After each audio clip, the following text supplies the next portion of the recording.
जी,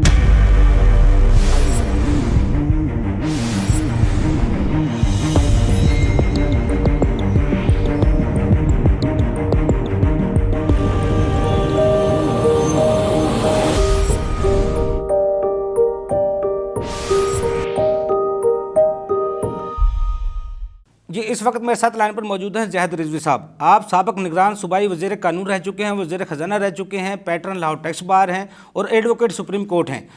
जहद रिजवी साहब, आपको अपने प्रोग्राम में खुशामदीद कहते हैं। सर, ये बताइएगा, जो सुप्रीम कोर्ट में ताहयात नाअहली केस के खिलाफ दरख्वास्त दायर की गई थी, उसके बारे में आप क्या राय रखते हैं? सबसे पहली बात तो ये कि मैं पहले बताता हूँ कि कॉन्सेप्ट क्या है। कॉन्सेप्ट इसमें जो है वो ये है कि सारी उम्र के लिए किसी चीज़ को बैन करने का, जैसे कि पहले कॉन्सेप्ट था कि फांसी दी जाती थी, उसके ख़िलाफ़ भी आया था।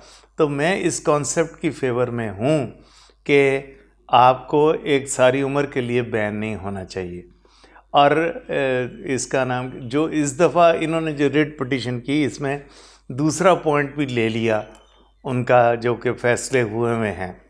तो वैसे भी इस कॉन्सेप्ट को अगर माना भी जाता है, कोर्ट मान भी जाता है, तो वो पिछले केसेस पे लागू नहीं होगा। जो इंक्वायरीज़, जो उनकी मेल प्रैक्टिसेस, जो भी चीज़ें चल रही हैं, वो उनको देखेंगे कोर्ट्स जो हैं। तो इसलिए अगर आप इसको एज अ कॉन्सेप्ट देखें 184(3) के उससे, तो मैं इससे एग्री करता हूँ कि इसको एक किसी आदमी को पूरी ज़िंदगी के लिए बैन कर देना, जिस तरह के पहले लोग फांसी के हक़ में थे, अब फांसी के हक़ में नहीं हैं।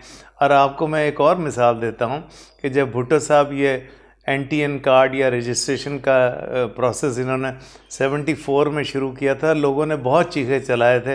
और आजकल आप बग़ैर उसके कार्ड के आप कहीं जा ही नहीं सकते। तो एज अ कॉन्सेप्ट 184(3) में सुप्रीम कोर्ट को देखना चाहिए इसको।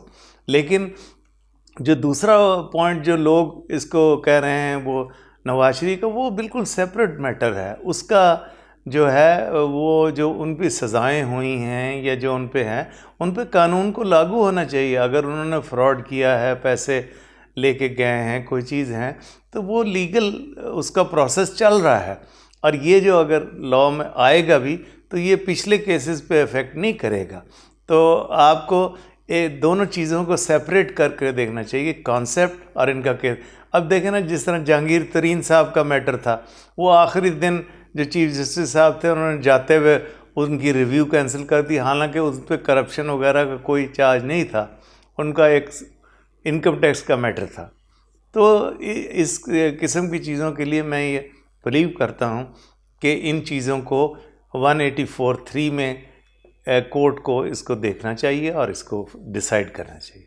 ज़िया हैदरी साहब, ये भी बताइएगा, हुकूमती मुआशी पॉलिसियों और एहतसाबी निज़ाम के बारे में आप क्या राय रखते हैं? क्या आप मुतमईन हैं? देखिए, बात यह है कि गवर्नमेंट बहुत अच्छी एफर्ट कर रही है नेचुरली, और शौकत तरीन साहब भी मेहनत कर रहे हैं कि इनके हालात को इम्प्रूव किया जाए और एक डायरेक्शन ले रहे हैं। लेकिन सिर्फ इसमें प्रॉब्लम ये हो रही है कि एक तो इम्प्लीमेंटेशन, और दूसरी ये कि उसका जो ख़र्चा है उसमें वो रिलीफ देते हुए ये बात भूल जाते हैं कि कॉमन मैन के लिए उसमें कोई रिलीफ नहीं। मसलन अब देखें, तो वो उनको ये गवर्नमेंट को प्रॉब्लम है, रावी से का नया शहर क्यों नहीं बन रहा, ये वॉल्टन एयरपोर्ट पे बिल्डिंगें बनानी हैं, ये करनी। भाई, आप जो है कॉमन मैन को रिलीफ दें।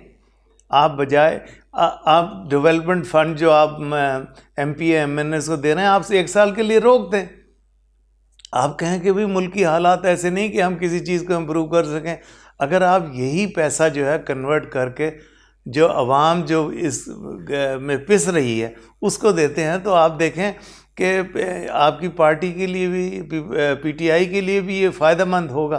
तो इसलिए इनकी डायरेक्शन ठीक है, लेकिन उसकी इम्प्लीमेंटेशन जो हो रही है वो is contrary to the common man. It is more dealing with the affluent class. एहतसाबी निज़ाम में ये बेसिकली जो था, ये जिसमें गवर्नमेंट फंड्स इन्वॉल्व हों, लेकिन ये जो यहाँ के DGs हैं, इन लोगों ने अपने पाँव अपने आप बढ़ा के लैंड्स में, डीलिंग में, इसमें भाई उसके लिए FIA है और चीज़ें हैं, दूसरे डिपार्टमेंट्स हैं।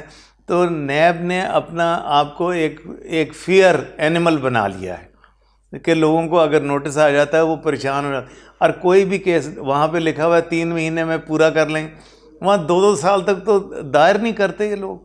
और फिर ऐसे ऐसे लोग जो 80 से अबव के हैं उनको नोटिस दे के 5-5 साल से केस चला रहे हैं।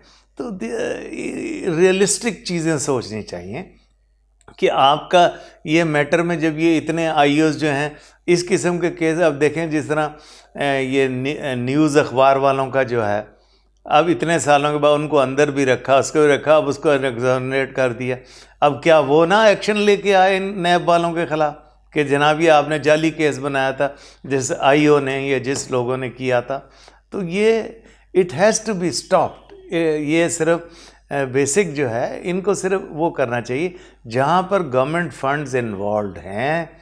और जो उन लोगों ने प्राइवेट बिजनेस में तो लोग करते हैं जो कुछ भी कर रहे हैं, उसके लिए प्राइवेट इनकम टैक्स है, सेल्स टैक्स है, कस्टम्स है, ये सारे अदारे हैं, FIA है। अगर आपको मैटर है आप उनको करने दें। ये NAB it has become more of को हर चीज़ में उन्होंने कर दिया।